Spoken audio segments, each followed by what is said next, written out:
messieurs, bonsoir. Nous sommes sur le tracé du BRT, plus précisément à la station de Liberté 1, le bus rapide transit, un projet qui ambitionne de révolutionner le secteur du transport urbain, faciliter le transport de masse, mais également lutter contre les embouteillages pour un investissement de 300 milliards de francs CFA. Il sera livré sous peu par le chef de l'État aux Sénégalais en guise de cadeau de fin d'année.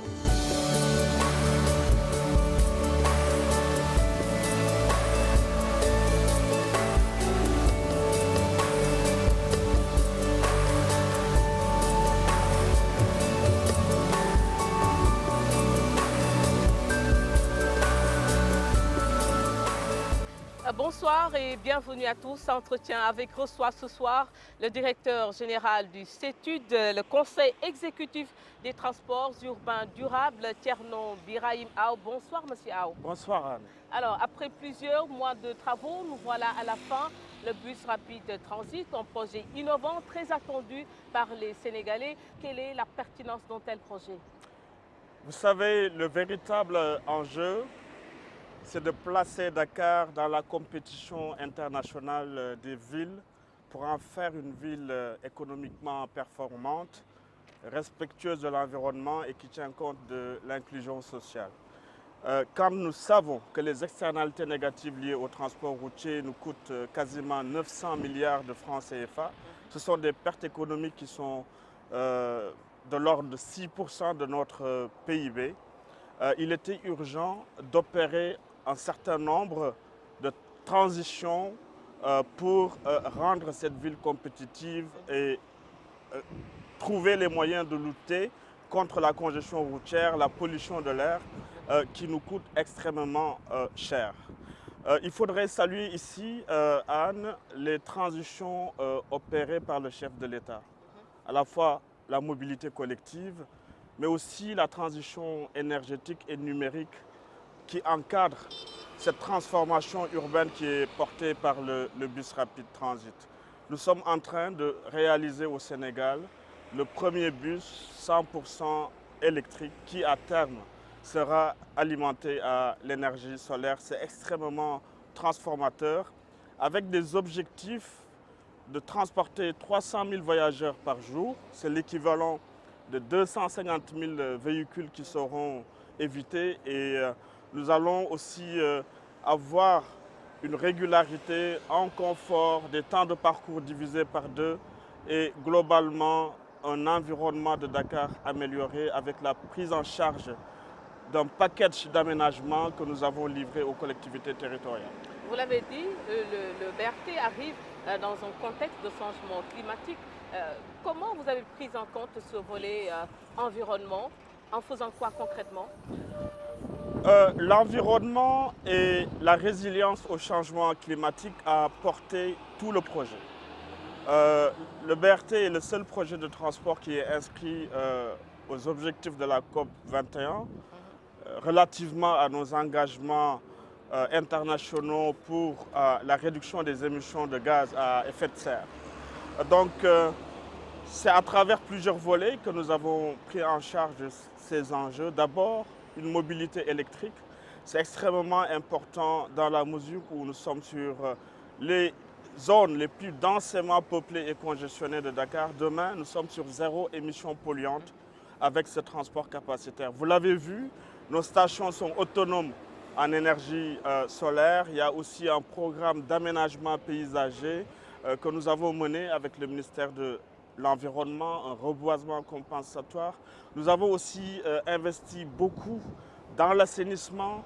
C'est pour rendre l'infrastructure résiliente au changement climatique. Comme vous le savez, les villes côtières africaines sont les plus vulnérables aux effets de ces changements climatiques. Globalement, le bus BRT, les 121 bus dans une première phase articulée, 100% électriques, vont permettre des économies de 59 000 tonnes de CO2 par an. En termes de financement, combien le BRT a coûté à l'État du Sénégal?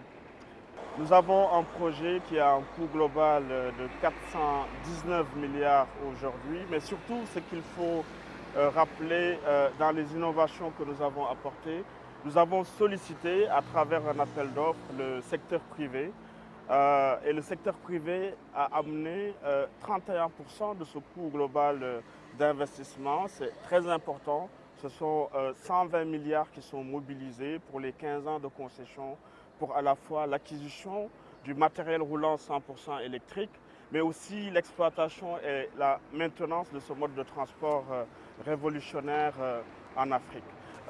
Dans cette structuration de financement, il faut comprendre aussi que nous avons amené un contenu local fort. Nous avons mobilisé le fonds 6 qui porte 30% aujourd'hui de participation pour l'État du Sénégal et pour les opérateurs locaux. Et vous devinez qu'avec cette structuration, ce que nous faisons, c'est préparer l'avenir de nos opérateurs locaux aussi, c'est préparer Dakar à se développer avec d'autres transports collectifs sur site propre de type BRT. Le BRT, c'est 18 km, plusieurs communes traversées. En termes d'avantages, qu'est-ce que le BRT peut apporter à ces localités traversées? La réponse la plus simple, Anne, c'est de considérer que sur ces 18 km, avec les 14 communes qui sont traversées, nous allons transformer l'environnement urbain de Dakar.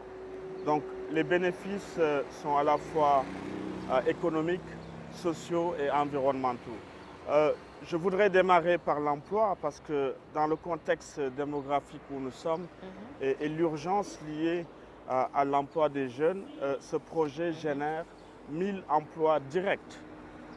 Ces emplois impacteront les communes parce que nous avons mis en priorité les emplois de proximité. Je peux annoncer ici que le recrutement en cours permet de dresser un premier bilan.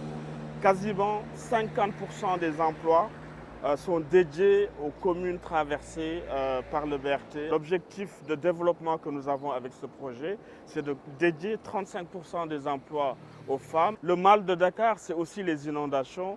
Et donc nous avons dimensionné pour 50 ans. Vous avez vu, pendant que nous étions en travaux, les désagréments étaient liés à l'installation d'un dispositif d'assainissement.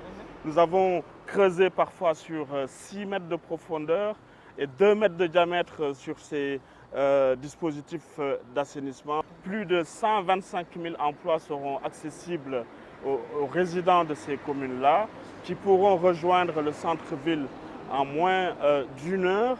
C'est extrêmement important. Pour finir, nous pouvons parler du CETUD. Ça ne se résume pas seulement au BRT. Quels sont aujourd'hui l'impact de ce projet, de cette structure et de ces missions? Pouvez-vous nous en parler? Vous savez, CETUD aujourd'hui est la première autorité organisatrice de la mobilité des transports en Afrique. Le Sénégal peut être fier de cette agence de développement de la mobilité durable, si je peux l'exprimer ainsi. Mais je voudrais m'arrêter sur ces 26 années d'expérience pour surtout relever que ces dernières années ont été particulièrement déterminantes avec la vision portée par le plan Sénégal émergent. C'est pour ça que nous faisons un TER, un BRT, en sortant de peut-être la composante qui déterminait beaucoup la mission du CETUD, la planification des transports et le renouvellement du parc automobile du secteur artisanal. Nous sommes désormais sur des projets d'envergure à très fort impact comme le BRT et nous avons ainsi financé avec le gouvernement bien sûr, avec l'accompagnement de nos partenaires au développement, le troisième plus grand projet de transport qui a démarré, qui ne fait pas beaucoup de bruit mais qui sera livré en 2026. Nous pensons que il s'agit de quel projet? Les travaux vont être lancés en début 2024 certainement. Il s'agit du projet de restructuration globale du réseau de transport en commun de Dakar qui va amener un réseau de rabattement moderne au BRT et au TER avec 1000 bus à gaz et électrique qui va aussi, de la même manière que le BRT, porter sur des aménagements routiers, de l'assainissement, de l'éclairage. Sa première phase est complètement financée. Nous sommes en train de mobiliser les équipes et les appels d'offres sont en cours pour encore améliorer l'environnement des transports publics à Dakar. Mais on ne s'arrête pas là, on va plus loin. Aujourd'hui, le portefeuille privé que nous portons est très riche. Nous allons puiser dans tous les gisements de ressources que nous offre la nouvelle loi de partenariat public-privé pour travailler avec les collectivités territoriales et booster l'investissement privé pour améliorer aussi les transports. Il s'agit, en accord avec les collectivités territoriales, de faire des parkings, des fourrières, des gares. Nous allons accompagner ce type d'investissement. Mais pour me résumer, l'ambition du CETUD, aligné au plan Sénégal émergent, est traduit dans un document aujourd'hui validé par le gouvernement sous la présidence pour les comités de pilotage du ministre des Transports. Il s'agit du plan de mobilité urbaine durable 2035. Avec ce plan, nous cherchons à faire de Dakar une ville avec des transports collectifs sur site propre, mais une ville aussi apaisée. Apaisée parce que priorisant aussi les modes actifs, apaisée parce que respectueux de l'environnement en tenant compte de l'inclusion sociale. Avec ce plan et la démonstration qui a été faite avec le BRT, nous allons viser 7 lignes pour 175 km de transport collectif sur site propre. Nous allons aussi viser 175 km de pistes cyclables avec des pôles d'échange intermodaux.